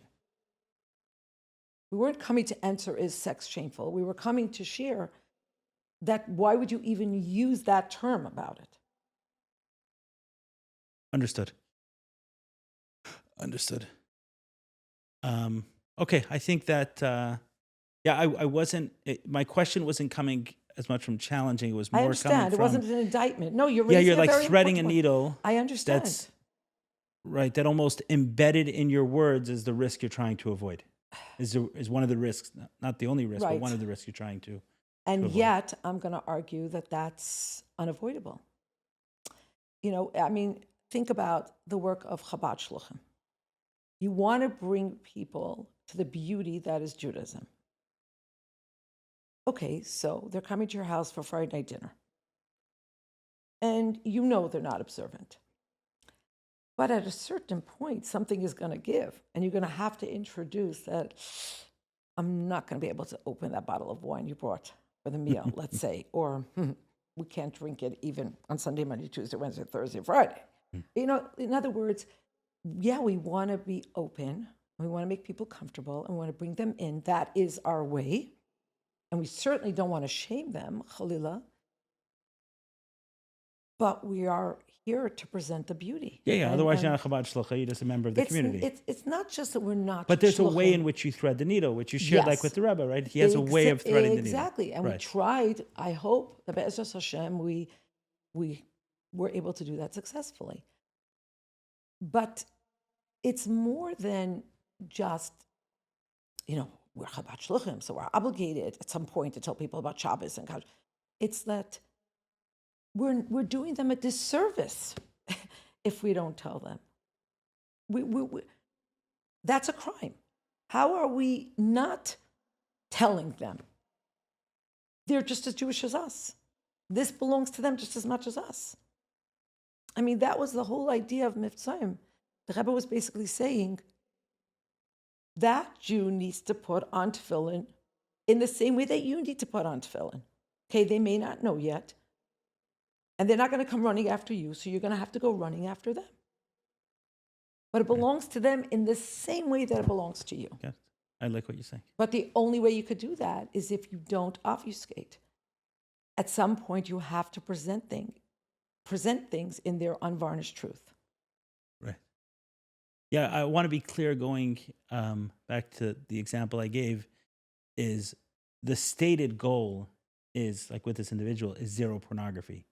It's just if that becomes the only goal, Then they're not going to be successful. then and they're not successful, then they'll say, okay, I'm missing out on this goal, so I may as well give it up entirely. So while the stated goal is no pornography, there's if we get 98% of the way there, it's better than 95.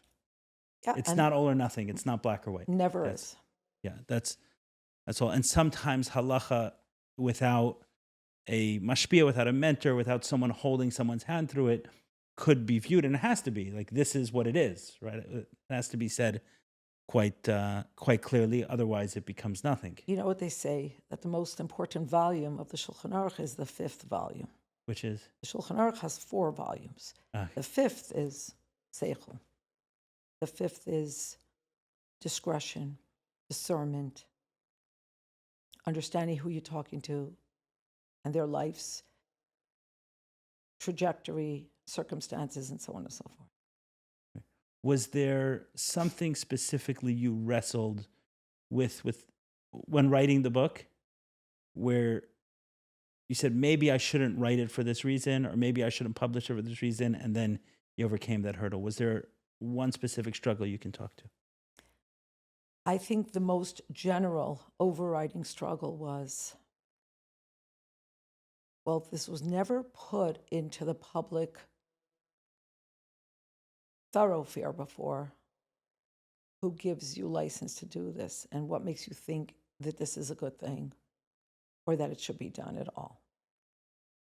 So the truth of the matter is that all of these ideas are not the fruit of our mind or imagination, but they were never in the English language.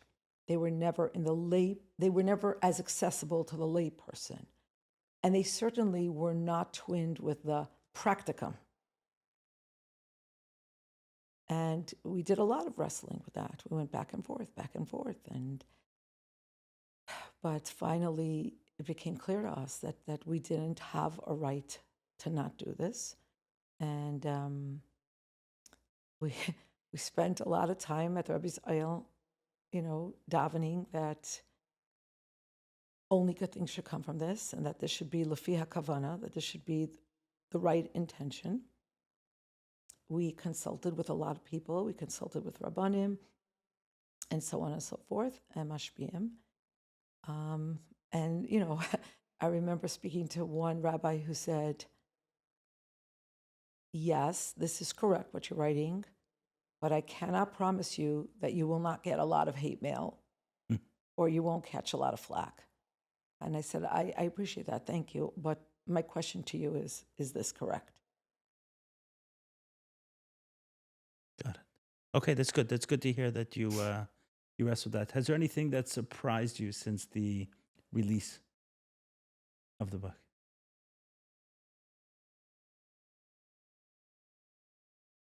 The depth of gratitude that people have expressed.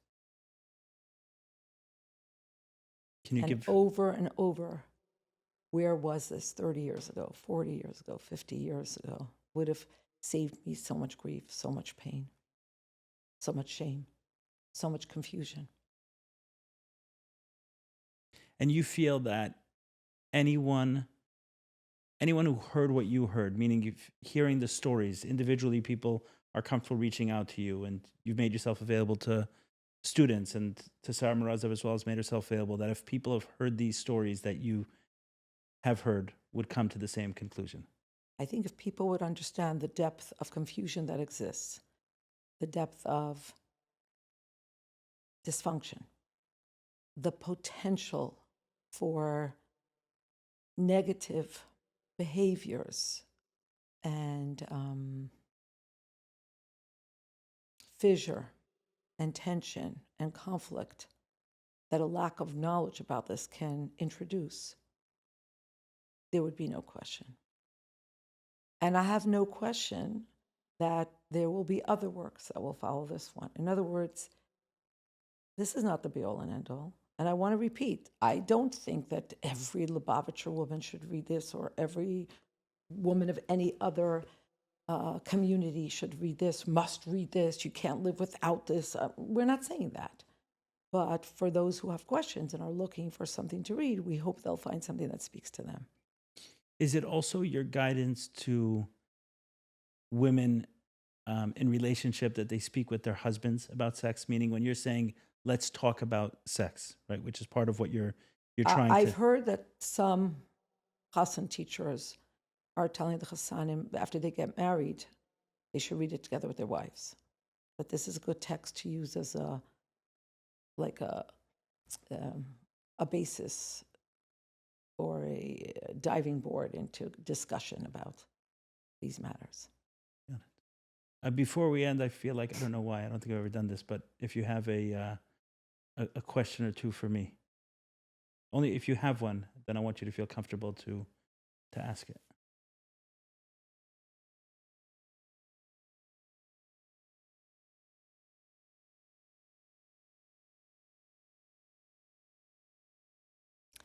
I'm very moved by the way in which you have turned your personal life experience inside out. That's very moving to me. And I understand you've been very transparent about the fact that maybe it didn't come initially from tzidkus, piety, great piety, great sanctity, that you didn't view it initially as a shlichus, etc. But that's moving to me. I had told you before that I don't have a lot of time to listen to I listen to any podcast really, but even somebody like me that's not in this world has heard about your podcast and what you do.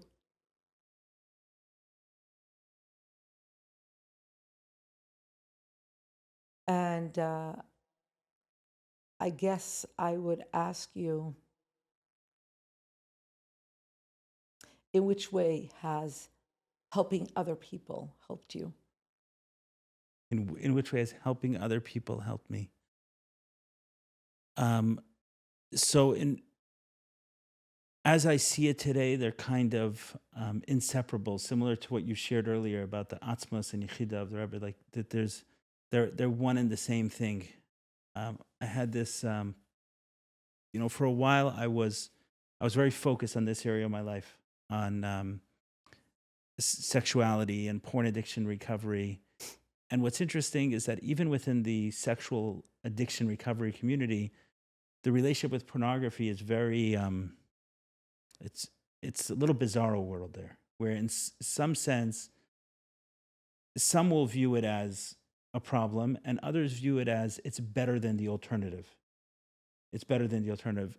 And I understand it from maybe like a 30 or 40-year-old sexual addiction perspective, where addicts were getting involved in who knows what, right? Very dangerous behaviors. And pornography was something that was somewhat difficult to access. But in the world today, where it's like at someone's fingertips, this is destroying people left, right, and center. So I became very focused on this topic, not only like beyond, like outside of recovery, but within it itself. I recognize how dangerous pornography is. And in some way, it's even more dangerous than some of the other sexual behaviors, whether it's a lot of dating or others, because there's no human being on the other end. It's so devoid of anything. It's like the opposite of intimacy on every level. On so many levels. And because it's like the marijuana of sexual addiction, because it's viewed as kind of harmless. Like people say, oh, marijuana is safer than alcohol. Yes, but there aren't that many people always drunk. You can't physically sustain it, but there are people always high on weed. And it's kind of true with porn also.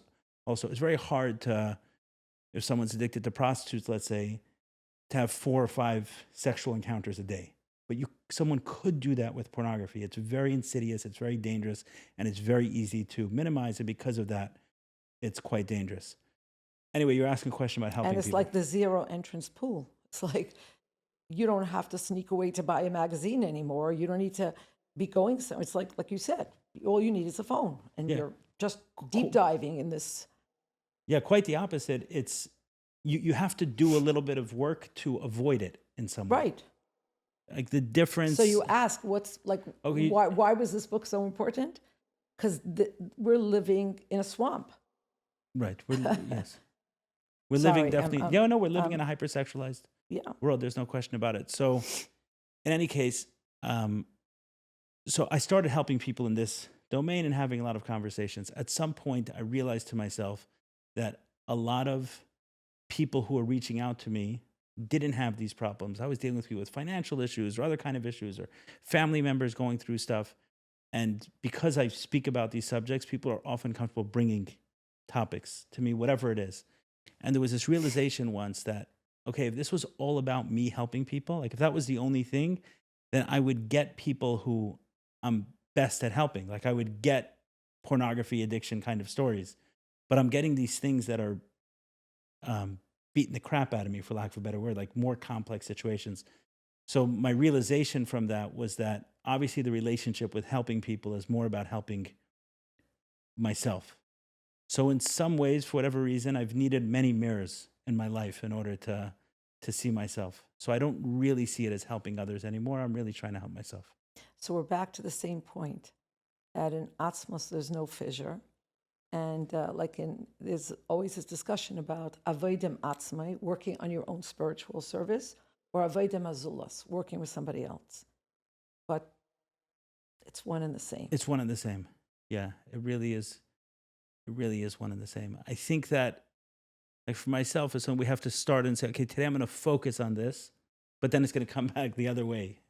Today I'm going to focus on working on myself, and then that it's the best way to help others. I saw someone say, the best thing I can do for my spouse is to work on myself. And for the world, the best thing you do for the world. That's the thing. Maybe you don't want to go there, and that's totally, obviously, your prerogative, and you run this, so you could just splice this out. But, more than once you referenced, even in just our discussion, and maybe you've discussed this on other podcasts. I haven't had the pleasure of viewing or listening to them all, that there was a time where you were less careful with Jewish observance than you are now. So was there like a tipping point? Was there something that set you in that ricochet effect direction? It's an interesting question. I kind of found God, so to speak, in the 12 steps. That's for sure. I've heard that before. Yes. It's unfortunate that it happens. And I'll tell you a story, which is wild, but I was in Crown Heights, and I'm not saying I was in the most frum circles, right? I was in the, on the fringe Chabad, admittedly. But I was at a Shabbos table. This was a couple years into recovery for me. I was going to meetings 3 or 4 times a week. And at this point, I don't go to meetings. I don't identify as an addict today for other reasons, which I can talk about, but I've already shared it on this podcast, so it wouldn't make sense to talk about now. And at that the Shabbos table, but that's a very Hasidic concept, not to let what we do define us. Right. That's like very central to Hasidus, to Tanya. Right. In the 12 steps, they push the idea of owning it because denial is so central to addiction. Right. So for a period of time to really truly own it, like I'm an addict, and sometimes we become too married to ideas. Like it's an idea that frees us from something, but then it can trap us.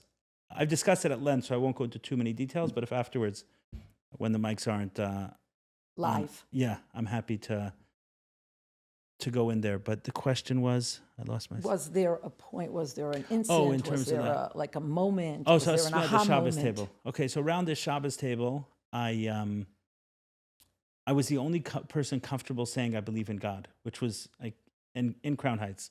So whatever. Anyway, I found God in the 12 steps. Like I definitely found that there was a relationship there, but I have to probably attribute it to plant medicines. As I started having experiences with mushrooms, ayahuasca, and it became inseparable from the experience. It was spirituality that I tasted in the 12 steps, but there was something through plant medicine journeys which I couldn't escape. I'd have journeys, I'd experience Shabbos, I'd experience like the subtleties of the spiritual dimension, and then understanding it, seeing it in real life. And then I got hooked on sichos, I got to admit. I got hooked. Me too. Do you ever have flashbacks to something you learned as a young child in yeshiva or as an adolescent that you're learning now and you're like, oh, that's what that meant, or that's what they were trying to teach me, or that's what I was supposed to understand? In some ways, you know, like, for example, I've been thinking a lot. I mean, I live in I just moved here from Miami, so this is kind of outside of the swamp, so to speak. But there is a true swamp. I mean, it's true, it's real. It's 80. You know, it's always summer weather. It's always summer weather. It does. It's always hot and sultry. Yes, it does something to the brain, does something to the mind. So there's something that's happened to me over the last few months, not being in that every single day, and just seeing it's like, okay, there is an effect. It's not nothing to walk around the world and see so many half-naked women, like just, or even to encounter that on the world. It does something, and it corrodes something inside ourselves beyond. I'm not talking about Instagram. I'm not talking about pornography. I'm talking about, I don't know, going to shop. I don't know, going shopping, or just walking the streets, or going to work out. It's just a different experience. And I've thought recently how I've shared it on this podcast, how important sexuality is for a society to keep it like really, really, really integrous, for families, for continuity, just practically. You know, Elon Musk is now talking about this constantly, about the importance of having many babies. Like, if we don't have many babies, societies die out. And one of the reasons in America that we're having much less babies is because sexuality is much more available. You said it's the second strongest need. If it can own urge. That's the interesting thing about sex. It's not a need, and yet we yearn for it so much. Right. It's not a need in like nutrition or hydration or oxygen. And yet God has hardwired and softwired us with a need, because ultimately it mirrors the ultimate union of the Godhead, the male and female aspects of the Godhead. I mean, ultimately, all the secrets of creation are found in that place. And Hasidus teaches what's highest can fall into the lowest places. So this is no surprise. Right. Okay, but I interrupted you. So when I was as I'm understanding this and seeing the need to protect my family from it, and as I talk to others about it, I'm like, wow, we were told this, but I felt like it was said in the lens of halacha and spirituality. And why did they miss the opportunity to make it super, super practical? There's a way to explain this in the most down-to-earth ways. I think that's the avodah of this generation, to take all of these deep, gorgeous, audacious ideas and bring them down, lamata me'asar tefachim, make them practical, make them relevant. Yes, I think in some ways, like the dark forces do that also. Meaning, in a room full of recovered sex addicts who just watched way too much porn and sees that what once looked like so beautiful now looks horrific. Like, meaning understanding that, yeah, it was so attractive at some point, and now it's just poison and toxicity that is understood.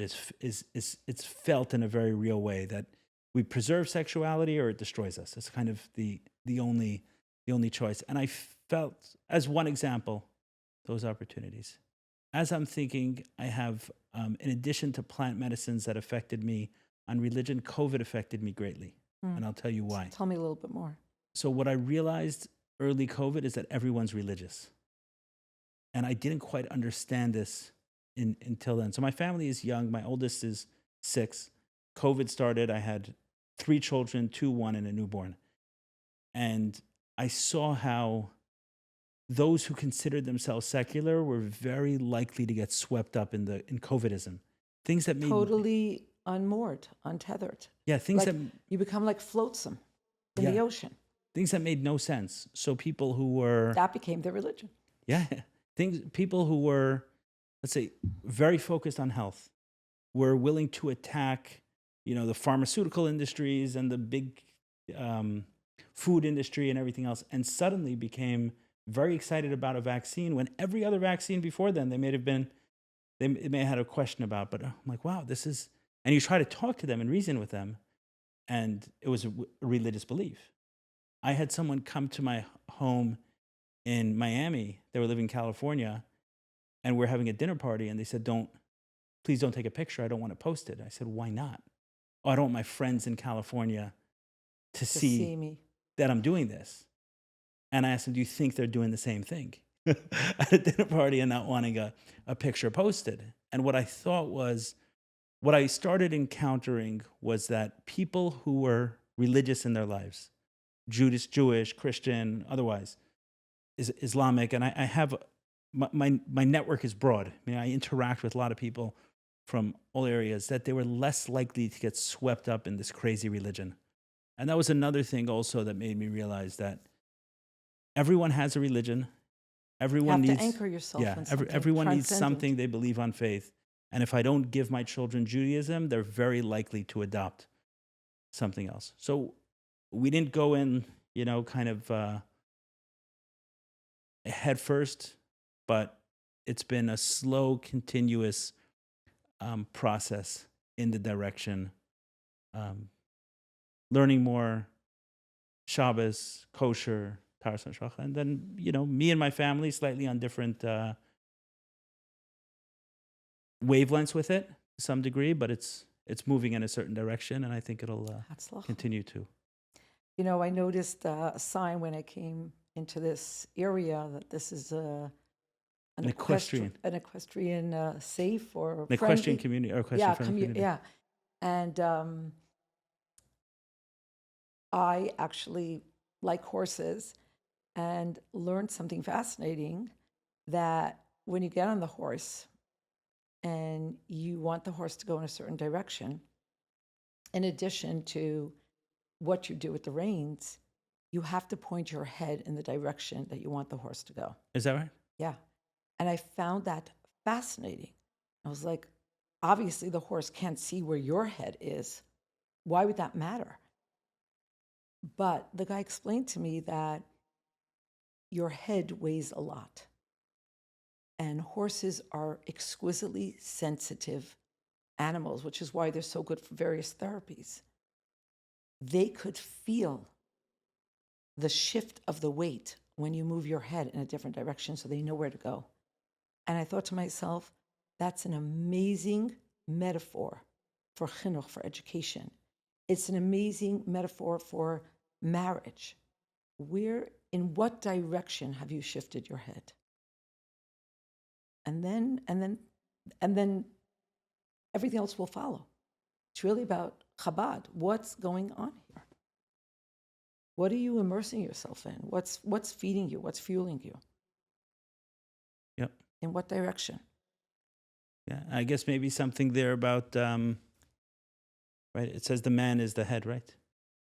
Of the family, right? The woman is Akaras Abayis and man is Abayis, but also in some ways the head more. The woman is, I think, the heart. The heart. Okay, so hopefully me pointing in a certain direction is bringing the heart in a certain direction as well. It's a good product. What? Torah sells itself. When it's presented properly, when it's, it has a good track record. Yeah. There were also, I'm glad that, with plant medicines are very, very intense. So sometimes the message can come forward intensely, and the push afterwards can also come through very intensely. I know one person who did medicine and said, okay, I have to not wear any Natsni's clothes anymore. Like, done, I'm throwing out my whole closet, which is wonderful, but sometimes it's not built on anything. It's a change that has anything that happens, too suddenly is hard to sustain. Yes. And then again, that brings us back to Chachma Bina Das, Chabad. learning. You know, that's the yesod, that's the basis. Yes. I'm grateful that shortly after some of the changes in my mind, someone shared with me I was talking to him about it, and he said a theme in the Rebbe's letters was ma'at ma'at tirgashenu. He told me a few that's like slowly we'll conquer them. Like when we're working, is to march forward in a direction. And I think there was a concept that there's certain people meant to turn their lives over upside down, and there were certain ones who did. Right, who went, all over in one fell swoop, and then the rest of them caught up. But in my case, I'm glad that it's been a slow, steady process, and I feel like my family is moving along in a way that's palatable and not abrupt or aggressive, etc. But yeah, that's been my journey, and it changes. It changes from in the last few months. We started the shul here, which has been a completely different experience for. You have a shul in your house or on your property, or no, around the corner we have a house here. We have a house called the House of More, which is like healing events and different things we offer. And then we also started a shul. Oh, the House of More. The House of More. The I like Search that. of More, the House of More.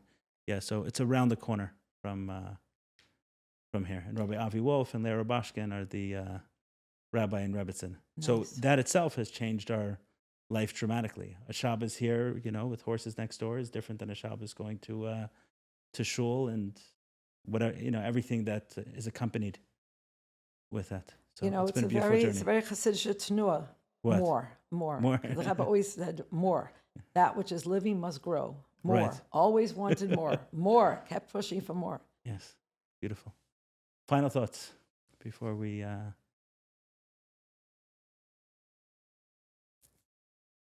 There's so much, but...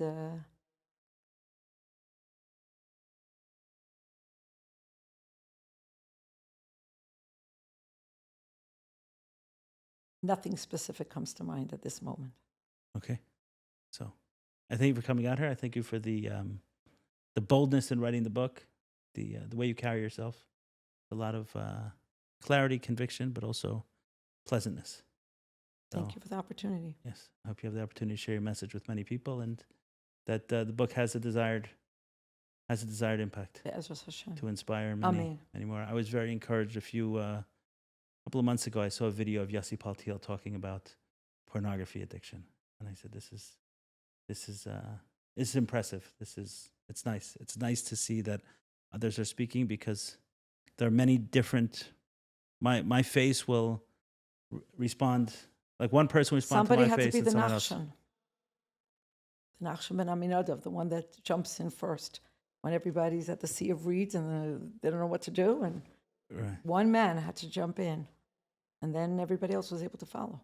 So someone has to be the Nachshon multiple times, because we have many more seas to go through. So. To part.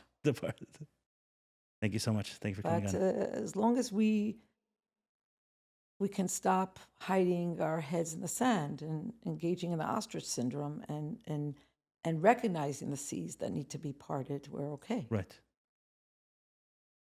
And I very strongly resonated with that, which you said is, and I put in my words afterwards, was that if people were hearing what you were hearing, then the conclusion you came to would be clear. Yeah. Yes. And like I said, the Rebbe's talked about this decades ago. So it's almost like, where have we been? Hello? But that's true with so many things he spoke about. That's true with many things. Last night I spoke to someone who, he's 80 years old, and he's working on Jewish meditation. He was a transcendental meditation teacher many years ago. He ended up becoming religious, and he only found out, somehow, some way,